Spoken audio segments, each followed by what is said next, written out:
Torna anche quest'anno l'appuntamento annuale di ANAP del Veneto, organizzato questa volta a Belluno nella birreria Pedavena. Tema della riunione è la telemedicina, un argomento nuovo ma che gli anziani vogliono cavalcare perché è molto interessante per loro per quanto riguarda la velocità, il non spostarsi, quindi la tecnologia che va incontro a chi ha difficoltà, però dall'altra parte sono anche spaventati dal fatto che la tecnologia è comunque un gap, soprattutto per le persone anziane. Per non affrontare questo tema impreparati, l'ANAP ha pensato a un decalogo che verrà consegnato a tutti i partecipanti e poi distribuito a tutti i soci ANAP del Veneto e che spiega quali sono le attenzioni che un anziano e i suoi familiari devono tenere quando affrontano il tema della telemedicina. Devono partire dalle persone che vivono nel territorio. Sì, abbiamo costruito un decalogo con 10 punti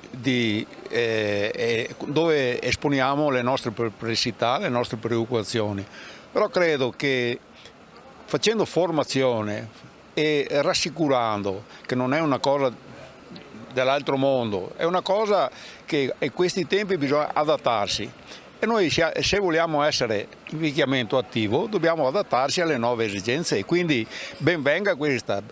Però noi dobbiamo essere attenti a formare e informare, che è una cosa importantissima.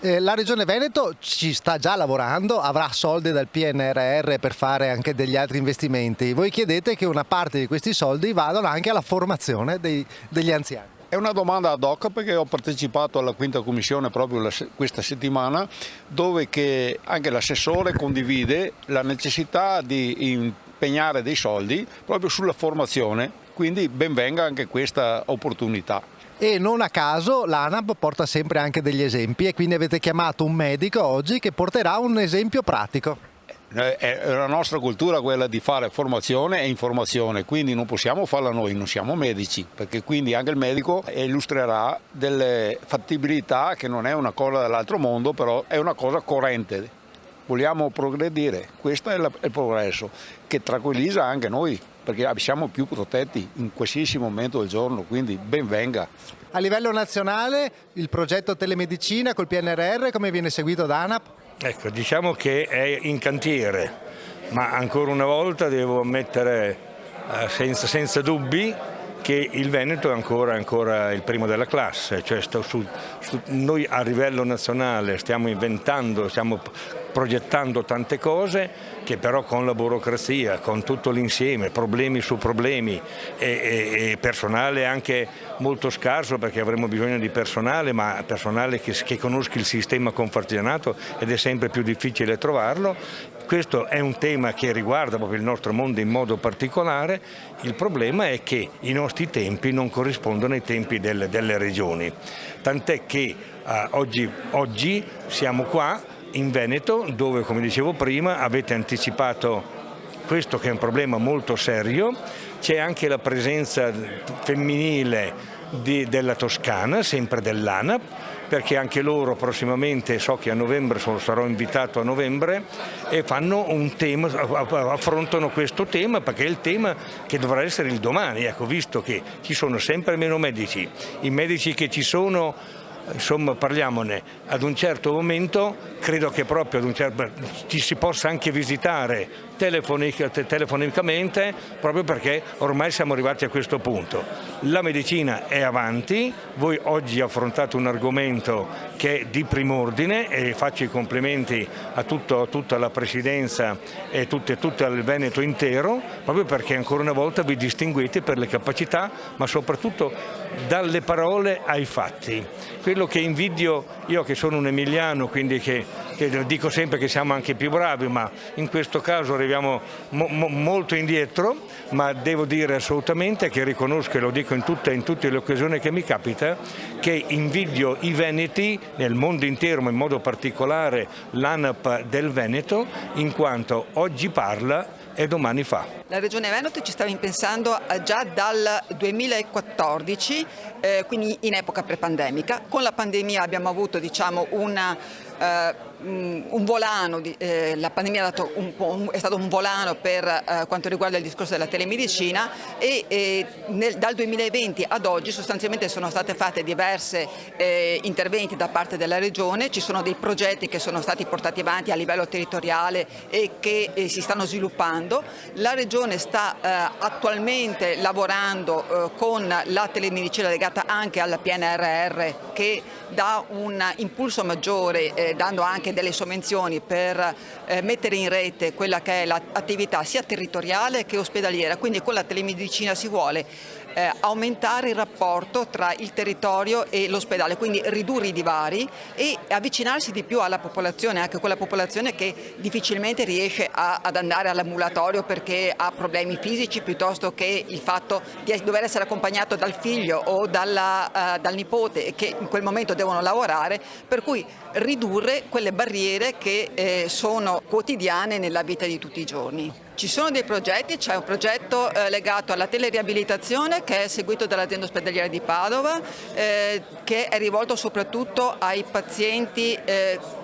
con il long Covid. Poi c'è un progetto legato alla telemedicina nei pazienti con sclerosi multipla. Un progetto che c'è sulla ULSS Pedemontana legata all'assistenza territoriale con la telemedicina e anche un progetto nell'azienda ospedaliera di Verona che è il progetto Ippocrate con l'alfabetizzazione dei pazienti e degli utenti. La telemedicina in questo caso è applicata ai dispositivi medici cardiaci impiantabili, che vuol dire pacemaker, che vuol dire defibrillatore, che vuol dire registratori cardiaci del ritmo cardiaco impiantabili. Questa attività normalmente, l'attività di controllo di questi dispositivi normalmente fino a pochi anni fa veniva svolta esclusivamente in ambulatorio. Adesso invece grazie alla nuova tecnologia, grazie al collegamento che questi sistemi possono avere tramite un modem ad un collegamento internet, alla rete e quindi ad un programma che noi riusciamo a visualizzare, questi controlli è possibile effettuarli in ospedale senza che il paziente si muova da casa e questo risulta molto utile per il paziente per due motivi. Primo per motivi proprio pratici, terra-terra, che il paziente non si muove da casa, trattandosi spesso di pazienti anziani con delle difficoltà motorie oppure con dei pazienti che per muoversi hanno necessità di avere un'assistenza o da parte di volontario o da parte dei familiari, il fatto che si possa controllare al proprio domicilio è un grosso vantaggio. Il secondo vantaggio è determinato dal fatto che mentre i controlli ambulatoriali venivano svolti con cadenza più o meno annuale, i controlli invece a distanza vengono fatti molto più frequentemente e soprattutto il sistema di dispositivo pacemaker e collegato al controllo permette di preprogrammare una serie di allarmi che determinano un'attivazione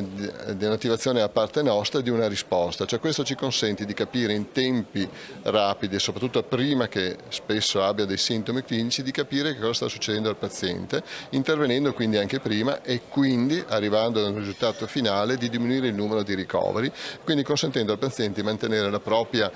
autonomia, perché restare a casa propria è sempre un grosso vantaggio, nel senso che quando si ha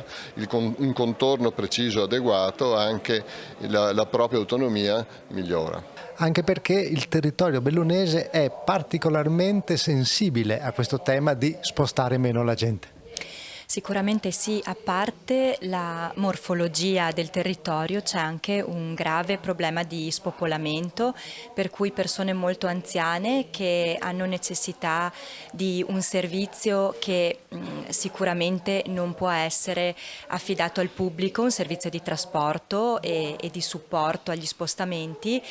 e quindi sicuramente quello della sanità in generale e in questo caso della telemedicina in particolare è uno dei temi importanti per la provincia di Belluno proprio per le caratteristiche peculiari legate a quanto ho appena detto. Un gruppo ANAP molto coeso e che lavora molto bene qua nel bellunese. Assolutamente sì, è un gruppo molto attivo, molto numeroso, si ritrovano spesso, si confrontano sui temi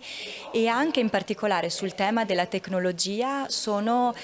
vedo che hanno voglia di superare il gap e credo che sia fondamentale proprio per le sfide che ci attendono. Un anziano che non si chiude nella propria distanza con la tecnologia credo che sia la vera sfida e noi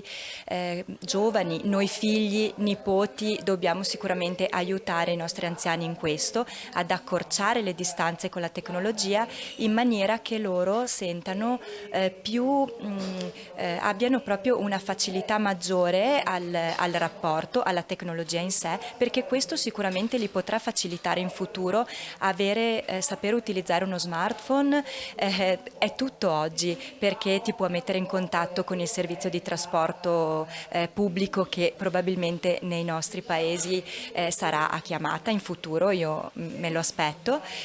servirà per avere contatto con il medico, con degli specialisti, ma in generale per qualsiasi necessità. Quindi credo che questa sia la strada e il nostro gruppo ANAP già c'è, ha fatto incontri sull'utilizzo dello SPID, sull'utilizzo dello smartphone, quindi credo che siano assolutamente sul pezzo.